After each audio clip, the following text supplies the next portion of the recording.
Hello friends, নানান ব্যঞ্জনে তোমাদের সকলকে স্বাগত জানাচ্ছি। দূরের বন্ধু, কাছের বন্ধু, তোমাদের সকলকে। আজ দেখো এখানে কয়টা চিংড়ি মাছ নেওয়া হয়েছে।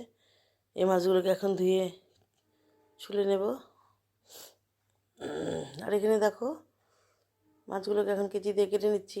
কত বড় মানে ওদের পা কী রকম ব্লু কালার, এক একজনের এক এক রকম কালার।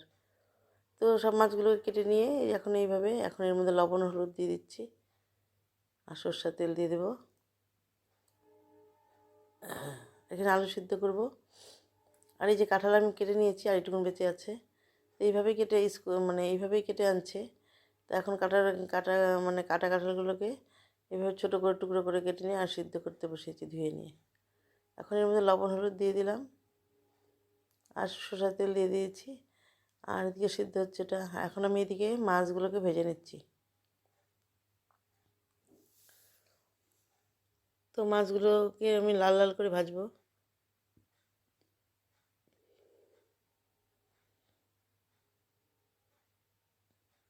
তো এইভাবে মাছগুলোকে ভেজে নিচ্ছি। আরও বাকি কটা আছে সেগুলোকে এখন ভেজে নেব, ওগুলো উঠিয়ে নিই। তো সব মাছগুলোকে ভেজে নিয়েছি। এখন ওই তেলের মধ্যে আলুগুলোকে ভাজা করে নিব, সিদ্ধ করা আলুগুলোকে।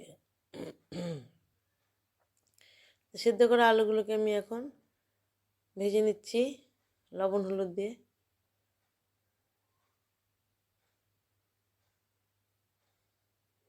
এইভাবে ভালো করে ভেজে নিয়ে এখন এগুলোকে উঠিয়ে নেব। এখন এই তেলের মধ্যে জিরা ফোড়ন দিয়ে নিলাম, দিয়ে নিয়ে এখন এর মধ্যে কাঁঠালগুলোকে দিয়ে দেব।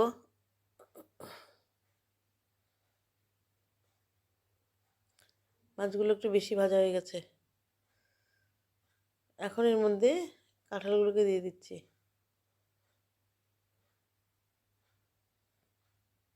কাঁঠালগুলোকে দিয়ে ভালো করে একটু ভেজে নেব। এর মধ্যে এখন একটু লবণ আর হলুদ দেবো, দিয়ে ভেজে নেব ভালো করে।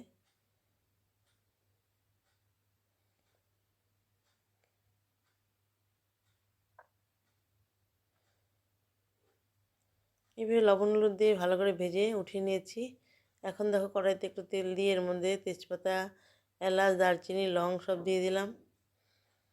আর এর মধ্যে তিন তিন চার টুকরো রসুন দিয়ে দিলাম। আর এখন এখানে পেঁয়াজ একটু কুচি করে দিয়ে দিলাম, দিয়ে এখন ভেজে নিচ্ছি। তো এরকম ভেজে নিয়ে এখন এর মধ্যে কাঁচা টমেটো দিয়ে দিলাম, দিয়ে এখন এর মধ্যে আদা কাঁচা লঙ্কা দিয়ে দিলাম, দিয়ে ভালো করে ভেজে নেব।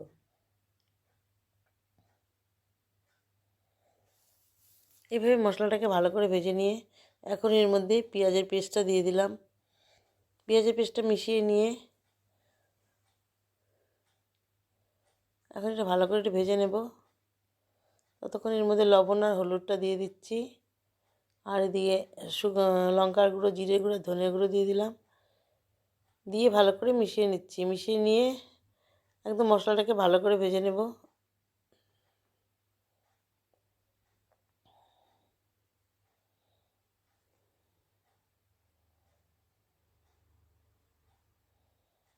মশলাটাকে ভালো করে কষিয়ে নিয়ে এর মধ্যে সামান্য একটু জল দিয়ে দিলাম। জল দিয়ে মশলাটাকে ভালো করে মিশিয়ে নিলাম।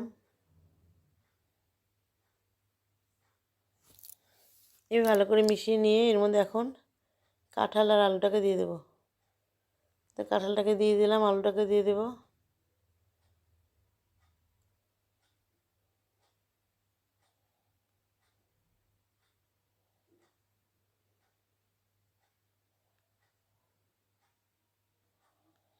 এইভাবে ভালো করে মিশিয়ে নিয়ে এখন এর মধ্যে আলুগুলোকে দিয়ে দিলাম। আলুগুলোকে দিয়ে একদম ভালো করে এখন কষাতে থাকবো। তো কষিয়ে নিয়ে এখন এর মধ্যে গরম জল দিয়ে দিলাম। গরম জলটা দিয়ে তারপরে এর মধ্যে এখন চিংড়ি মাছগুলোকে দিয়ে দিলাম। চিংড়ি মাছগুলোকে দিয়ে ভালো করে মিশিয়ে নিচ্ছি।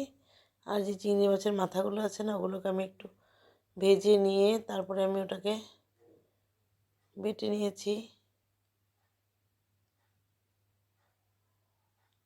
এখন ঢাকনা দিয়ে দিয়েছিলাম, ঢাকনাটা উঠিয়ে নিলাম।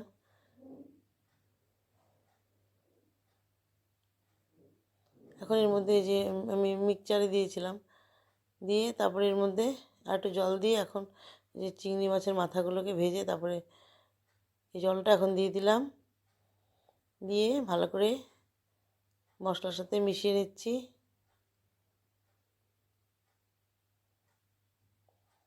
এইভাবে ভালো করে মিশিয়ে নিয়ে আর একটু ফুটিয়ে নেব।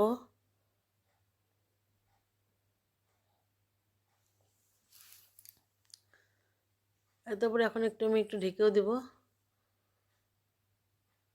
তো ঢেকে দিয়েছিলাম, এখন আমি উঠিয়ে দুটো কাঁচা লঙ্কা দিয়ে দিলাম। কাঁচা লঙ্কা দিয়ে এখন ভালো করে একটু ফুটিয়ে নিচ্ছি।